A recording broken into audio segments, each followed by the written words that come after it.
que le métier de thérapeute m'a choisi plus que je ne l'ai choisi. Donc, qu'est-ce qui m'a donné envie d'être thérapeute ? Je crois que je me suis jamais posé cette question. Ça n'a jamais été une envie, ça a été plus une évidence. Donc, je dirais que depuis que je suis enfant, j'ai une partie de moi qui aime s'occuper des autres ou qui attire les gens qui ont des problèmes. Et finalement, le métier de thérapeute est arrivé, oui, comme une évidence parce que j'ai pas choisi de devenir thérapeute. J'ai plus fait de moi-même un métier. Ok. Et alors, peut-être je peux préciser ma question. À quel moment tu as réalisé que c'était un métier ? En fait, j'ai quitté le foyer familial à 19 ans. Je suis parti vivre à Genève pour l'amour. Donc j'ai été papa très jeune, je me suis marié très jeune, j'ai fait ma vie également très jeune. Et je me suis inséré dans la société, on va dire. Donc j'ai fait d'abord différents petits boulots, puis j'étais courtier en assurance pendant quelques années. Et puis j'ai vécu ce qu'on peut appeler un burn-out, une dépression profonde, je dirais même immensément profonde, qui a duré quelques années. Et en fait, pendant ces années où j'allais pas bien du tout, j'avais perdu goût à la vie, j'avais plus aucun moteur de vie en fait. Je culpabilisais aussi parce que quelque part, même mon fils n'était plus un moteur. Pour moi, je me laissais aller totalement. Et en fait, dans ce moment de profonde déprime, je commençais à sortir de chez moi et, je sais pas, quelque part à me rendre utile à d'autres gens qui étaient pires que moi. Donc je passais du temps beaucoup avec des mendiants, des SDF, des Roumains à Genève. Et j'aimais leur venir en aide comme je pouvais. Puis j'attirais toujours, comme depuis que je suis enfant, des gens qui avaient besoin de conseils ou autres. Donc des fois je leur donnais rendez-vous et je leur donnais des conseils. Puis en fait, c'est là où est venue l'idée d'être thérapeute. C'est que je me suis dit, en fait, être thérapeute, c'est juste faire la même chose que je fais depuis toujours, mais en le faisant payer. Et vu que j'avais plus de travail ni rien et que j'avais du temps, j'ai commencé à faire ça.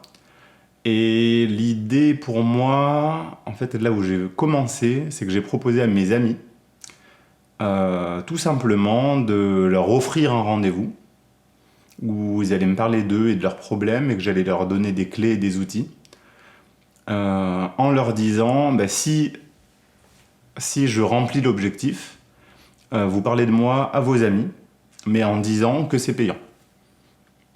Et en fait, j'ai commencé comme ça, avec une sorte de bouche à oreille, à être thérapeute. Ok. Et donc, en fait, au départ, tu es vraiment allé à l'intuitif. Oui. Ouais. Et est-ce qu'après, tu as eu envie d'explorer, entre guillemets, des techniques ? Non. Non, alors moi, j'ai aucun diplôme, j'ai fait aucune formation. J'ai juste constaté que ma présence pouvait faire du bien à certaines personnes et que mes conseils pouvaient permettre à certains de se débloquer ou autre.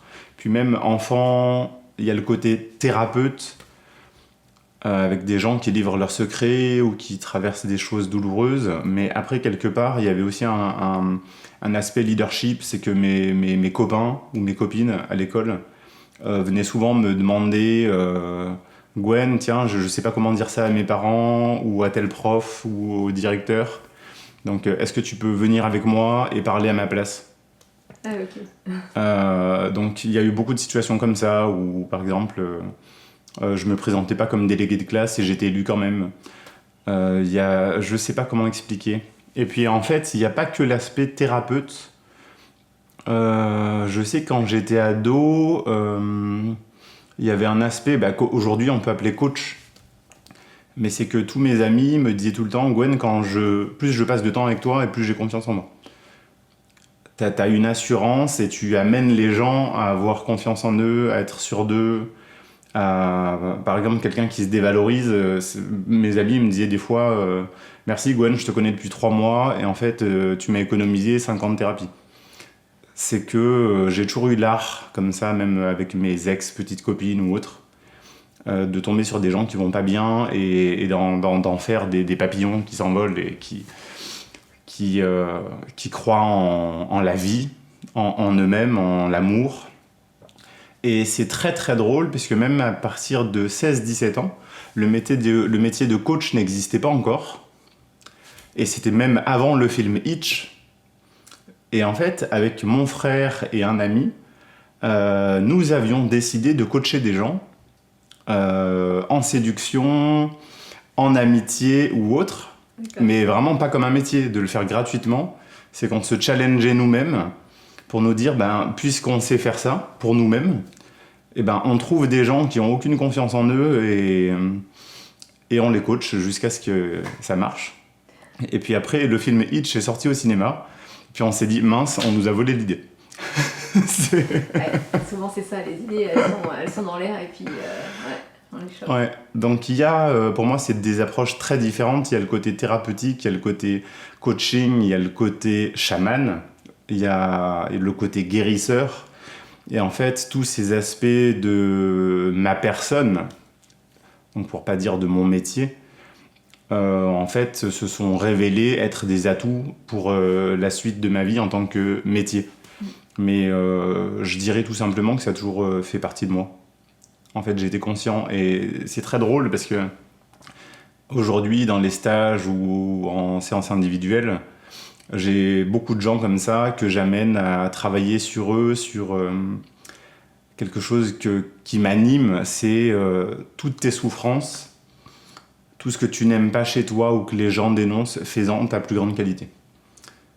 Et en fait, j'ai l'impression que c'est ce que j'ai fait avec moi-même au départ, c'est que tous mes aspects médiums ou visionnaires, c'était des immenses souffrances de mon enfance, de voir la vie des gens ou de voir des flashs, des scènes, je regardais quelqu'un, je connaissais sa vie des fois, et j'en souffrais énormément.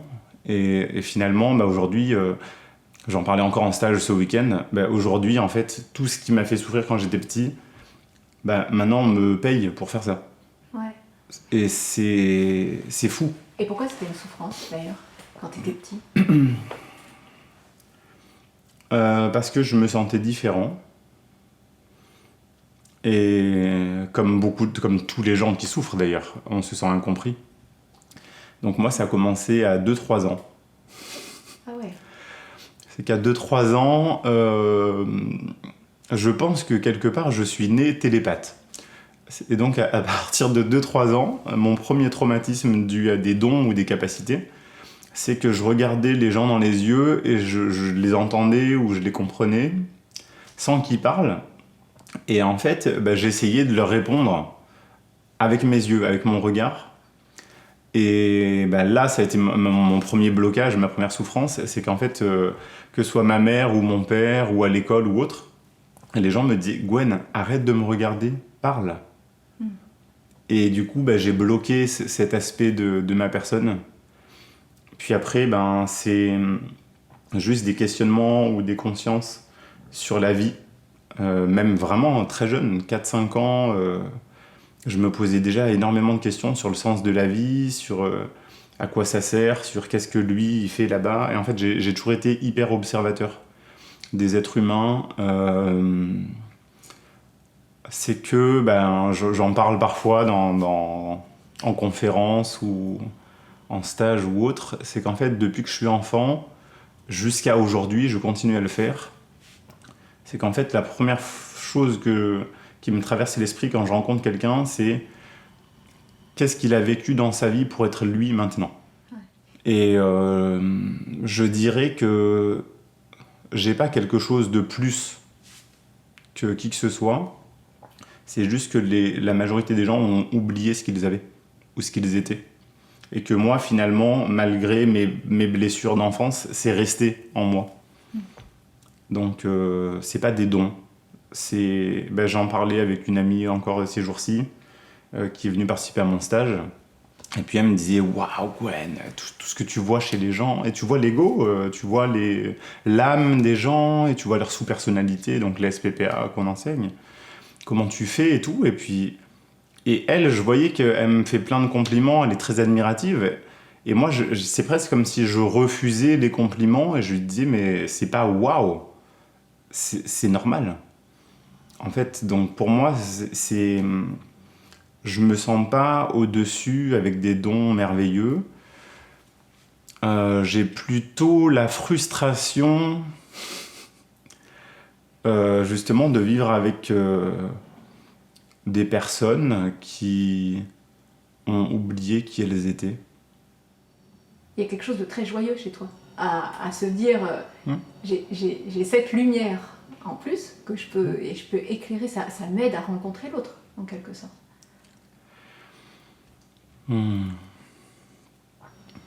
Oui.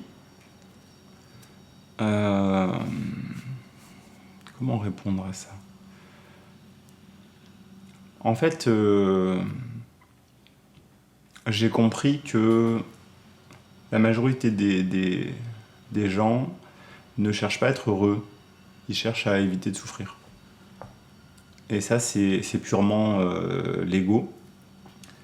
Et en fait, c'est hyper simple de se rendre compte qu'un chemin de vie, c'est un chemin de joie, et de bonheur, et d'amour, et de paix. Et là, je vais plutôt aller sur un enseignement de spiritualité, mais quelque part, en fait, tout est une question de foi. Et c'est aussi simple que ça. C'est que, justement, au dernier stage, j'ai amené la santé holistique en partant d'une préparation aux jeunes pour aller vers des outils divers et variés d'ouverture de conscience. Donc, on a fait des exercices de médiumnité, on a fait des exercices de chamanisme, on a fait des soins. Et en fait, pour moi, tout est lié et tout est un. Et tout part juste de la foi. C'est drôle, parce que quand quelqu'un me dit « Oui, j'ai mal à la tête, qu'est-ce que je fais ?» Je lui dis « Fais-toi un soin. Fais-toi un auto-soin. » Je sais pas faire. Ok. Alors dis-toi que tu sais faire et fais-le. Et c'est aussi simple que ça. C'est que si on sait ce qu'on fait avec foi, on est tous guérisseurs. On est tous chamans, on est tous thérapeutes, et on est tous un parent, un enfant, on est tout. Nous sommes tout. Et ce qui nous empêche d'être tout, c'est juste nos blessures et nos schémas de conditionnement.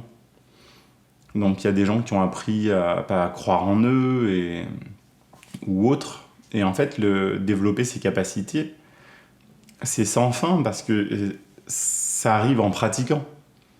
En fait, tout simplement. Et c'est drôle, parce que moi, j'ai plein d'objectifs où je suis toujours l'enfant naïf qui veut développer ses capacités. C'est quelque part... vraiment, là, je vais dans quelque chose qui me fait rêver, mais j'y travaille pas réellement, mais c'est comme si j'ai foi.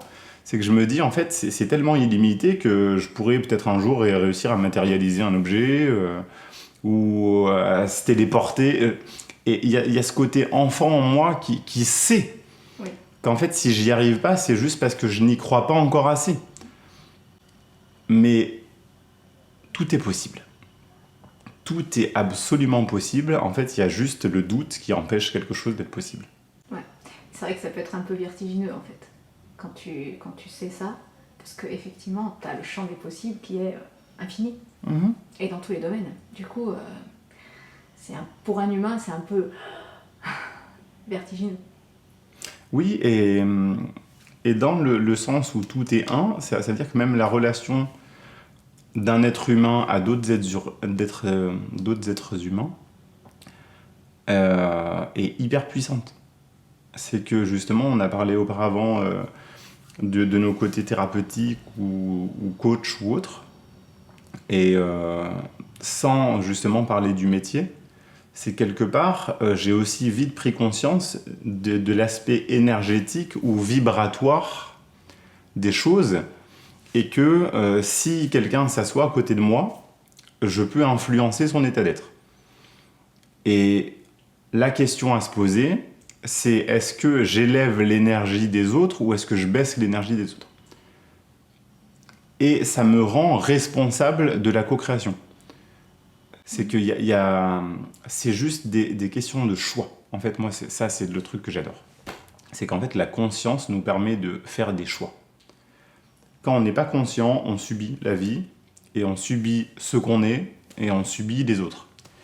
Et quand plus on se rend conscient, et plus on se rend responsable des choix, de sa propre vie, et des choix d'élever ou de rabaisser les autres.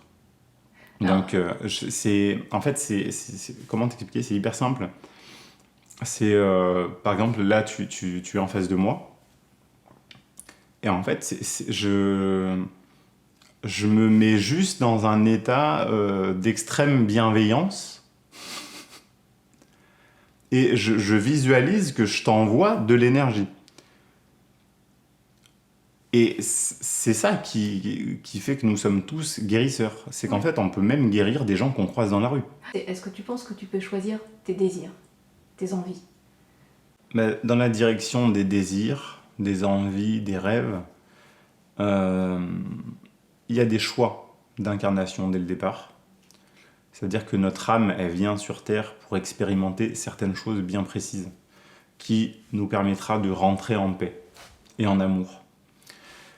Donc, à chaque fois qu'on tombe dans le jugement d'autrui et la blessure et le conflit, c'est qu'on a perdu. Et en fait, c'est simple, un chemin de spiritualité, pour moi, c'est juste un chemin qui mène, vers la paix intérieure et la paix avec autrui. Et par contre, dans ces choix d'incarnation, qui souvent émergent dès la petite enfance, donc il y a des signes qui nous disent « toi t'es fait pour ça, toi t'es fait pour ça », etc. Et puis ça peut changer au cours d'une vie, Dieu merci. Mais il y a quand même notre humanité qui fait que, en fonction de nos parents, de nos vies, de l'école où on va, de nos fréquentations, en fait, je trouve qu'il y a une sorte de construction mentale inconsciente qui se crée de 0 à 7-8 ans, qui va faire germer des rêves et des sources de bonheur et des peurs et des sources de malheur. Et finalement, on passe, je trouve, quasiment le reste de notre vie à combler ces manques, d'une manière ou d'une autre. Donc en fait, qu'on soit docteur ou avocat ou employé de banque ou quoi que ce soit, qu'on soit gentil ou méchant, qu'on soit bourreau ou victime, tous les rôles qu'on joue dans notre vie d'adulte, c'est juste des manières de combler un manque affectif qu'on n'a pas eu quand on était petit. Nous sommes juste, en fait, finalement, des mendiants de l'amour. Toute notre vie, en fait, le but, c'est qu'on nous regarde et qu'on nous aime. Et l'être humain est fondamentalement égoïste, égocentrique, mais c'est quelque chose que je ne trouve pas malsain, parce que nous sommes tous le héros de notre propre vie. Et quelque part, ça va être un peu bateau de conclure là-dessus, mais le fait de sortir de ces schémas, donc des rêves, des envies, des désirs et de ce qu'on veut accomplir sur Terre, ça passe seulement par le fait de s'aimer soi-même. En fait, il y a un moment où on se dit, bon, c'est pas un voyage ou une relation amoureuse ou un public qui applaudit qui va faire que je me sens exister. C'est moi avec mon âme et ma conscience. Pour moi, les choix, c'est chaque jour de notre vie et 50 fois par jour. Je choisis de me lever ou pas, je choisis de sourire ou pas, je choisis tout. Donc, tout est choix. Après, je peux parler de mon expérience sans en faire une règle de spiritualité, parce que j'aime pas sombrer dans le dogmatisme. Mais c'est vrai que quelque part, pendant longtemps, j'ai été un chercheur. En fait, la conscience, c'est ma passion. Donc j'adore les prises de conscience. Et je parle avec mon âme, je parle avec mes guides, je fais pas mal de choses pour me rendre plus conscient. Et en fait, c'est très drôle parce que la majorité de mes plus grandes prises de conscience m'ont montré qu'en fait, il n'y a rien à chercher. Donc j'avais beaucoup de questionnements sur la vie, sur le temps qui passe, sur quelle est ma mission de vie. Et en fait, tout ça, ça n'existe pas. En fait, tout est illusoire. Et il n'y a que être heureux maintenant qui est important. Donc finalement, après avoir cherché de la conscience, je me rappelle pendant 15 ans, un jour je communique avec mes guides spirituels et puis je leur demande où est-ce que mène le chemin, la quête de spiritualité. En fait, ils m'ont répondu, il n'y a pas de chemin, il n'y a pas de quête. Il n'y a pas de marche. Il n'y a rien. C'est maintenant seulement. Et en fait, c'est là où ça devient fascinant, c'est que le temps, c'est une création de l'ego. Et je vois beaucoup de gens dans les milieux de la spiritualité qui cherchent la vérité, ou qui cherchent la conscience. Et en fait, c'est un chemin sans fin, vu qu'il n'y a pas de chemin. Donc, et le pire de tout, je trouve, c'est qu'il y a du fait qu'il n'y a jamais un jour de notre vie où on va se dire j'ai la vérité ou j'ai la conscience. Bah, en fait, ce chemin, s'il mène à ça, la vérité c'est que, ou la conscience universelle c'est ça, en fait, c'est juste un témoignage que finalement on est dans l'ego spirituel et qu'on doit reprendre à zéro. Comme on est au présent, je voulais te demander, aujourd'hui, qu'est-ce qui te procure le plus de plaisir dans ton métier de thérapeute ?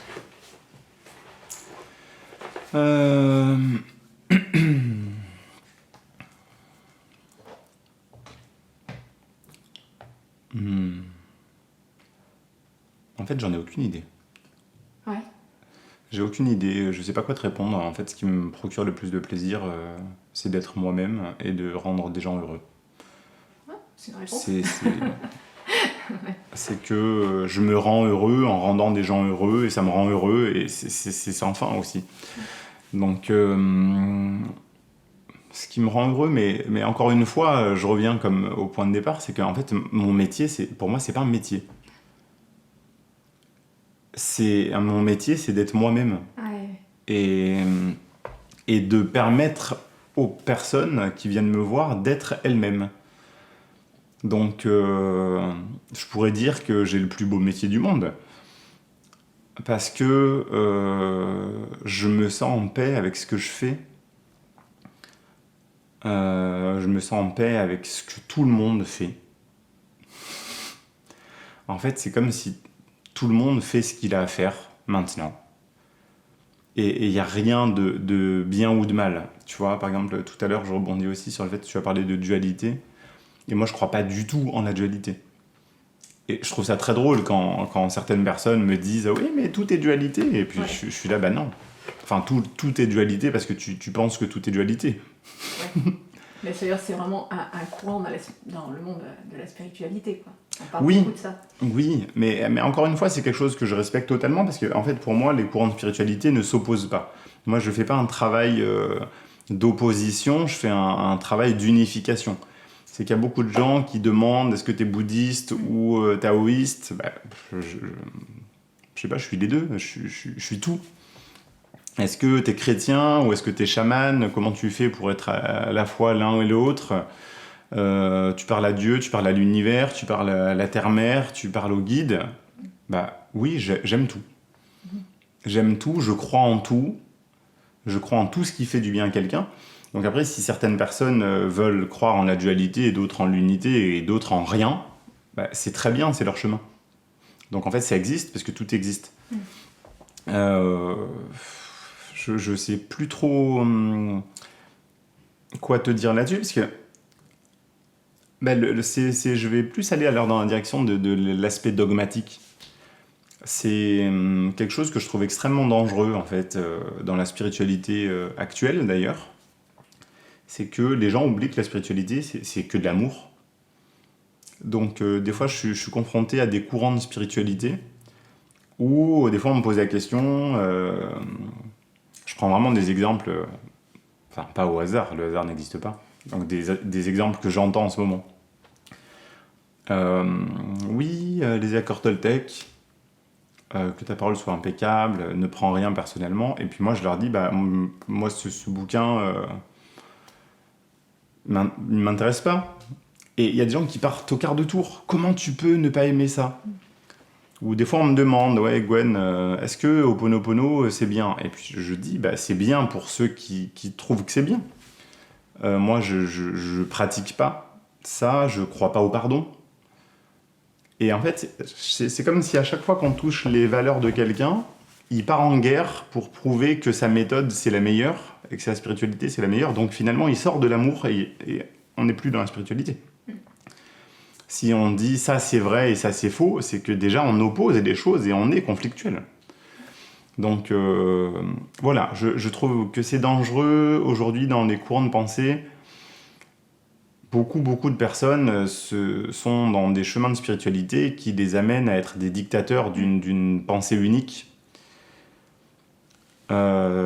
justement sans se rendre compte qu'ils sortent de la paix et de l'amour, et qu'en fait on est dans la division. T'as dit quelque chose qui m'intéresse, parce que du coup là, entretien libre, hein, donc on se laisse porter, et tu dis je crois pas au pardon. J'ai aucun avis là-dessus, hein, c'est juste que ton avis m'intéresse. Quand tu dis je crois pas au pardon, pourquoi tu dis ça ?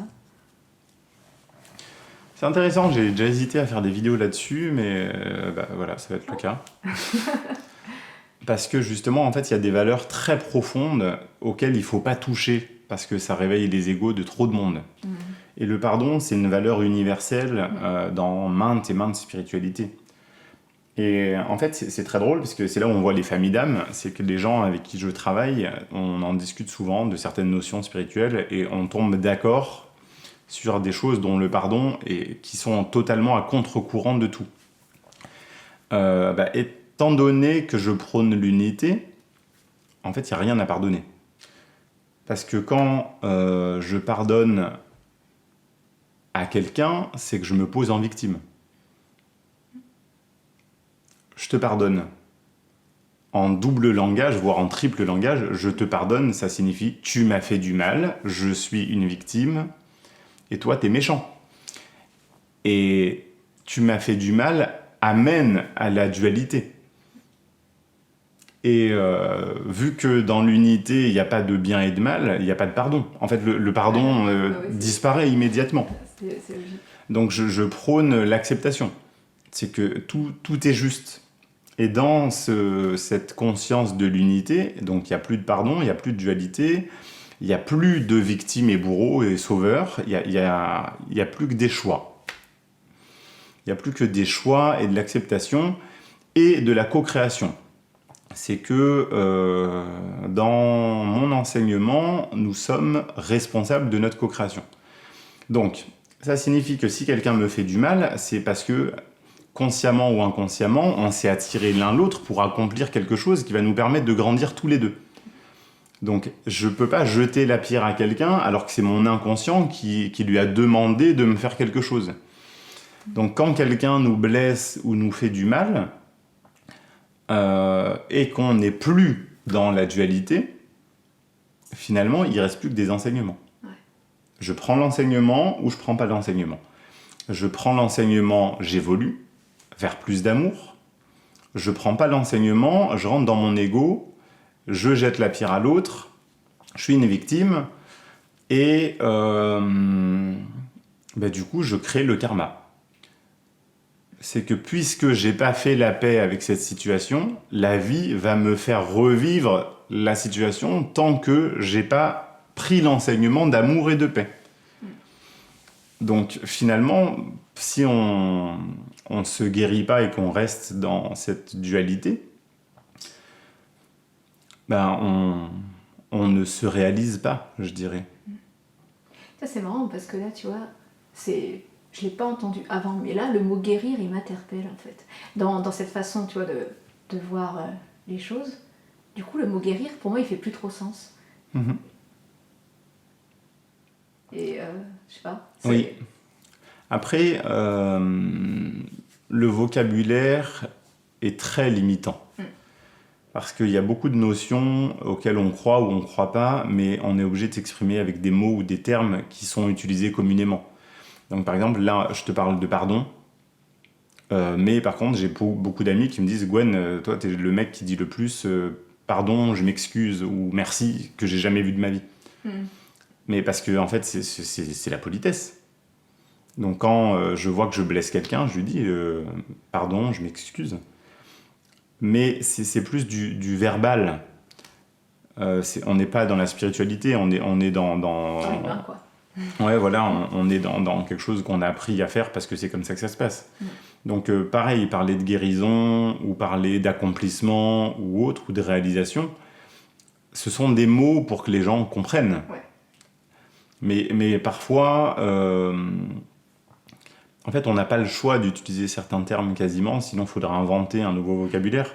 C'est comme, par exemple, je te dis que le temps n'existe pas, et des fois, il y a des gens qui me disent « Oui, mais tu fais faire des voyages intérieurs vers les vies antérieures. » Je leur dis « Oui, mais ça s'appelle comme ça. » Mais il n'empêche que pour moi, elles ne sont pas antérieures, les vies, elles sont en même temps.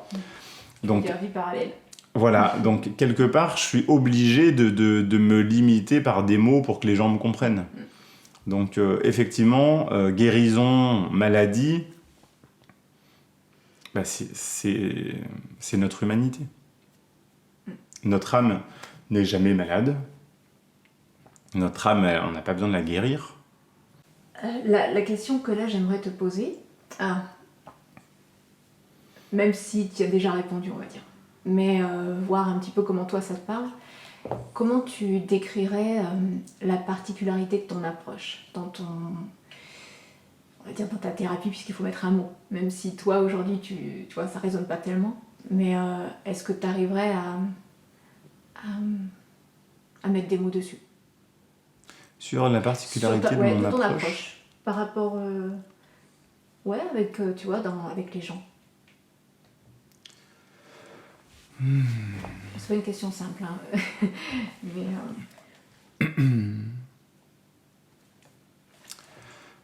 Alors, je dirais que la particularité de mon approche, c'est d'amener la spiritualité dans la matière. Et en fait, pour moi, c'est ça qu'il y a de vrai. C'est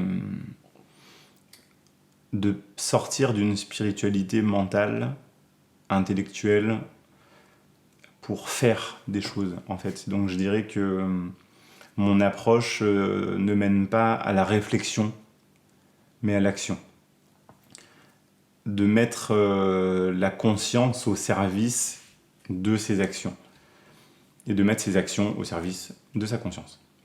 Donc incarner la spiritualité, pour moi, c'est primordial. C'est que quand je termine une séance individuelle ou un stage ou une conférence, je dis souvent aux gens, ne réfléchissez pas à ce que je viens de dire, faites-le.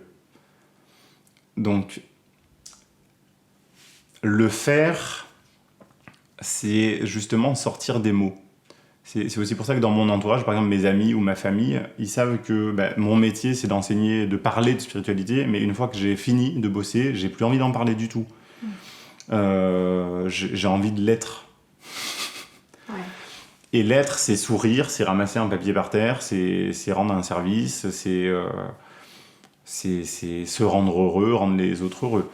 Donc, justement, je vois aussi, on parlait de spiritualité auparavant, et il y a aussi quelque chose qui m'agace, justement, c'est qu'il y a beaucoup de gens qui sortent des belles phrases et qui pensent que c'est ça, être spirituel.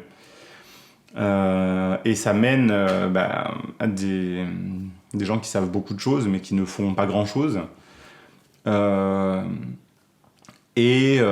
ces modes ou ces tendances, je trouve ça drôle, justement, parce qu'il y a beaucoup de gens qui disent ah ben tiens, quand tu fais ça, c'est ton ego. Mais en fait, ça sert à rien de le dire. C'est que si on voit que c'est l'ego de l'autre qui se réveille, il faut pas lui dire c'est ton ego, il faut adapter son comportement. En conscience, ben tiens, je vais réveiller son ego, donc il a une blessure là, et moi j'ai touché sa blessure, donc je me remets en question moi, je montre pas l'ego de l'autre. Justement, je trouve ça très intéressant. Je termine aussi avec cette anecdote, puisqu'on me pose souvent cette question, et pour moi ça répond à ta question. Il y a beaucoup de gens qui me disent ton fils, qu'est-ce qu'il doit être conscient de vivre avec toi ou d'être à ton contact avec ton enseignement de spiritualité ou de santé d'ailleurs et de spiritualité. Et en fait je leur dis alors mon fils, pas du tout. Pas du tout. Il a quel âge ? Il a 14 ans maintenant. Ah oui. C'est-à-dire, j'explique aux gens, moi mon fils, je lui ai jamais parlé de son ego, de ses sous-personnalités, de son âme. Je lui donne pas des enseignements, c'est pas mon élève, c'est pas mon disciple, c'est mon fils. Donc je le traite comme un enfant. Et justement, également dans mes blessures, moi j'ai beaucoup souffert d'être trop conscient, trop jeune, d'être sorti trop tôt de l'insouciance. Et donc j'ai eu à cœur de maintenir mon fils le plus longtemps possible dans un état d'enfance. Qu'il vive pleinement son enfance. Donc j'ai fait en sorte justement de jamais lui parler de spiritualité ni rien, mais de l'être. Et c'est très drôle parce que des fois je lui amène des notions sans faire exprès, on peut appeler ça de la spiritualité, mais sur la loi d'attraction, la manifestation, la création de sa vie, mais sans utiliser ces mots-là. Hein. Et puis, donc des fois, je lui dis, écoute, Rafali, quand tu es souriant et bienveillant avec les autres, les gens t'aiment. Et quand tu fais le dur, en fait, tu crées une image pour une réputation, mais en fait, ça sert à rien. Et il me fait, oui, je sais, mais tu sais, je fais exprès. Il me répond. Il fait, je sais très bien que si j'ai tel comportement, les gens vont réagir de telle manière et tout. Et il fait, j'en joue. Et tu es bien conscient alors. Et je me dis, waouh, c'est. Je crois que c'est ça la clé. C'est quand. On parle plus de spiritualité, on l'est. C'est un peu. J'ai eu cette vision là, hier ou avant-hier dans un stage où je parlais justement de la loi d'attraction. Qu'est-ce que j'attire si je prends un bouclier ? J'attire des attaques. Et qu'est-ce que j'attire si j'ai une arme ? J'attire des boucliers. Donc quelque part, je sors sans défense, sans arme, face à la vie en me disant tout est merveilleux, donc j'attire des choses merveilleuses. Et donc, il y a un film que j'adore qui s'appelle Hero. C'est un film chinois. Je connais pas. Ouais. Et la fin du film est conclue donc par le héros qui est un maître d'arts martiaux, et qui décide d'arrêter la guerre. Et il dit, en fait, le véritable maître d'armes, c'est celui qui n'a plus d'épée ni dans la main, ni dans le cœur.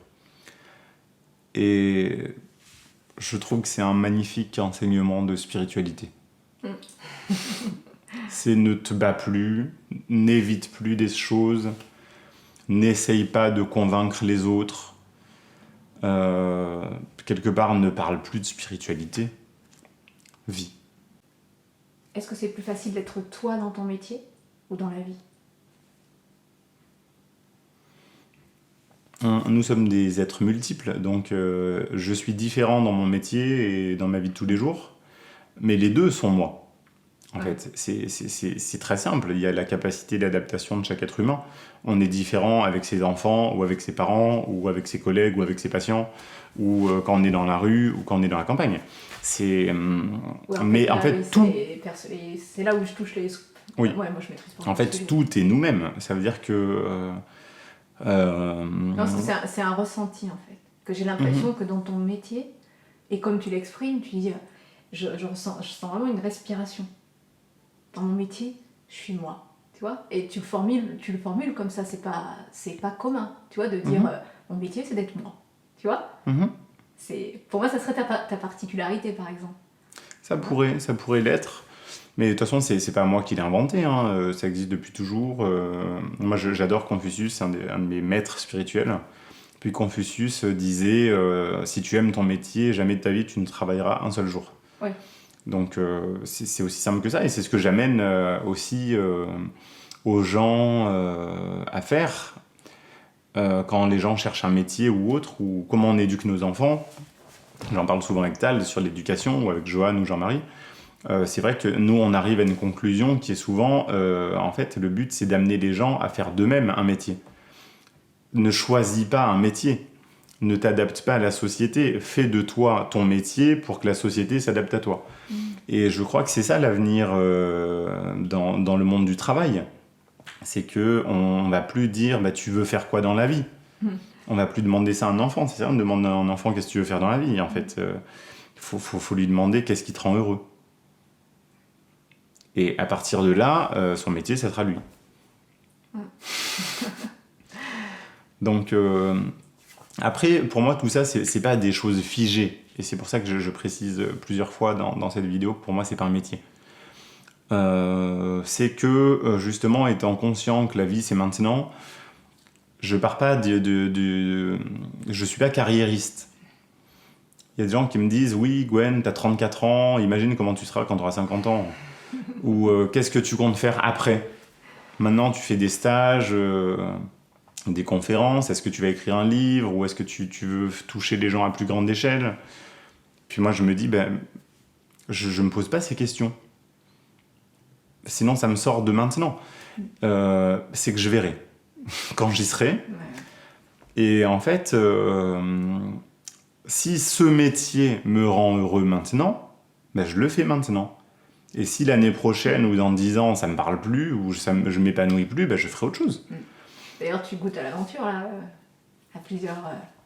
dans le cadre toujours un peu de ce métier, entre guillemets. Mais tu goûtes plusieurs aventures, comme tu vas explorer.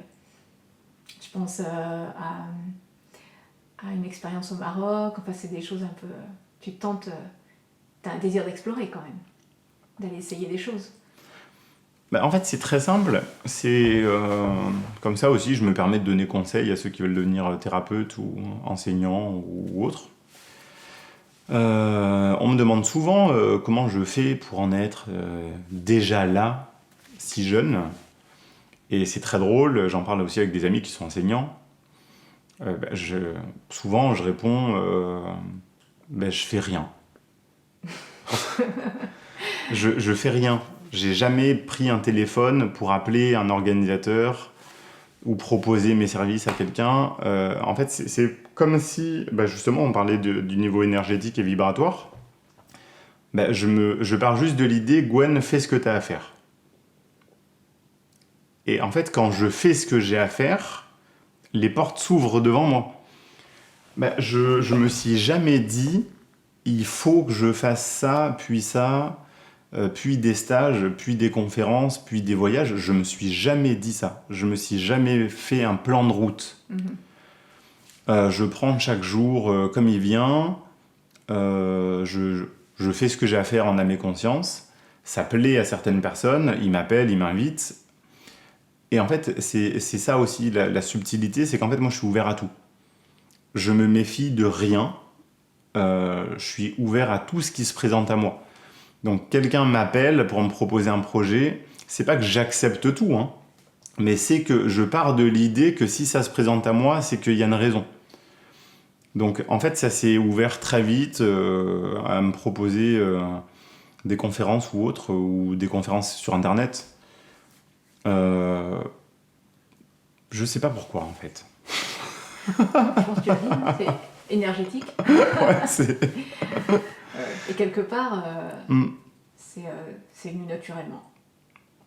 Oui, Mais après, justement, je suis conscient que en fait, tout peut partir aussi vite que tout arrive. C'est aussi pour ça que je préfère savourer l'instant présent, sans être carriériste. Parce que sinon, je me bats pour un rêve professionnel ou humain, parce que tout est lié. Puis d'ailleurs, je vois que comment dire, comme je t'en ai parlé avant, les cheminements viennent de l'enfance. Et que aussi, si je suis devenu thérapeute ou humaniste, parce que pour moi, encore une fois, c'est pas un métier, thérapeute ni humaniste, c'est des états d'être. Ça part d'une blessure aussi que j'ai depuis que je suis petit, qui est... on parle souvent des blessures de l'âme, mais en fait, pour moi, l'âme n'est jamais blessée, c'est notre ego, en fait, qui est blessé. Et en fait, on cite l'injustice. Et en fait, moi, je ne peux pas dire que j'ai une blessure d'injustice. En fait, c'est comme si très jeune, peut-être vers 4 ans, 5 ans, en fait, pour moi, la justice, ça n'existe pas. C'est même pas une blessure. C'est que j'ai regardé la vie et je me suis dit, tout est injuste. Ah ouais. Ouais. T'as un souvenir précis qui t'a fait sentir ça? Oui, je suis métisse. Donc, j'ai vu les blancs, les noirs, comment ils se traitent les uns les autres. Les riches, les pauvres, les hommes, les femmes. En fait, toute forme de séparation est injuste. Donc, du coup, c'est pour ça que je pense que je prône l'unité. Ouais. C'est que c'est pas une blessure d'injustice, mais j'ai juste remarqué qu'en fait, l'être humain, il divise tout le temps. Et donc, j'ai abandonné l'idée de justice, mais malgré tout, même si je crois pas en la justice, ma vocation, on va dire, elle part de là alors. Si tu voulais un souvenir. Ouais. Je crois que c'est vers 4-5 ans où justement j'ai vu l'horreur du monde. Ça me fait des émotions, hein, désolé. Et j'ai fait un contrat avec moi-même. J'ai fait le contrat avec moi-même. Je me rappelle parfaitement de la phrase. Je sais pas si c'est moi d'ailleurs, ça doit être mon âme. J'ai entendu une phrase qui m'a dit « Gwen, tu quitteras pas cette vie sans avoir changé le monde ». J'en parle parfois aussi en conférence ou en stage. Je pars de l'idée, je veux changer le monde. En fait, tout petit, je veux changer le monde. Je veux participer à un monde meilleur pour qu'il n'y ait plus d'enfants qui vivent des horreurs ou de femmes ou... Ouais. Enfin voilà, et après j'explore mes vies antérieures et c'est mes blessures de vie antérieure en fait, quelque part que j'incarne dans cette vie-ci. Ouais. Et aujourd'hui, ça te fait ta force. Ouais, non, j'aime pas la force. Ça fait mon authenticité. Ah, ok. Mais après, ce chemin de je veux changer le monde, c'est trop drôle. J'ai pas mal d'amis, ils me demandent ouais, mais Gwen, tu y crois vraiment qu'on va changer le monde? Ou tu dis ça pour avoir du succès professionnel, quoi. Je leur dis, mais moi j'y crois à fond. Si tout le monde se rend responsable de lui-même, on change le monde en une semaine.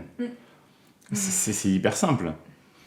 Et puis, justement, dans mon chemin de vie, je constate aussi que j'arrive pas à changer le monde, puisque il y a des guerres, il y a des conflits, il y a des gens qui se font du mal les uns aux autres. Bon, j'arrive à œuvrer à ma petite échelle, mais je change pas le monde en entier. Enfin, pas comme j'aimerais. Et au lieu d'être frustré, je vois aussi... En fait, je comprends certaines choses. En fait, l'être humain est paradoxal. On a des rêves et puis en même temps, on se dit qu'il n'y a rien à faire et je veux changer le monde, mais en même temps, j'aime le monde. Je me rappelle d'une fois, je crois que j'étais... je sais plus si j'étais à Madagascar ou au Maroc ou en Tunisie ou n'importe quoi, enfin, mes derniers déplacements, où un soir, je me retrouve devant la mer. Donc je suis sur une plage et je regarde les vagues. Et je regarde les vagues, et là je me rends compte de quelque chose en fait, dans la notion de temps. C'est que je me dis, il y a des milliers, des millions, des milliards de vagues. C'est incessant. Aujourd'hui, demain, dans 50 ans, dans 1000 ans, et il y a des millions d'années, il y avait déjà des vagues qui s'échouaient sur cette plage. Et en fait, quoi qu'on fasse, nous, êtres humains, pour changer le monde ou pas, pour tuer des animaux ou tuer d'autres êtres humains, et finalement, que nous vivions ou pas, et quoi qu'un être humain puisse accomplir dans sa vie, ça changera pas le fait qu'il y aura toujours des vagues qui s'échouent sur cette plage. Et c'est là où, en fait, on se rend compte que à la fois, le but, c'est de se rendre utile et responsable de la vie, de sa propre vie, mais à la fois, finalement, on ne changera jamais le monde tel qu'il est. C'est qu'en fait, le monde ou l'univers existe indépendamment du rôle de chaque être humain. C'est comme si, quelque part, je fais de mon mieux, mais tout en étant conscient que, de toute façon, les vagues vont continuer à venir sur une plage.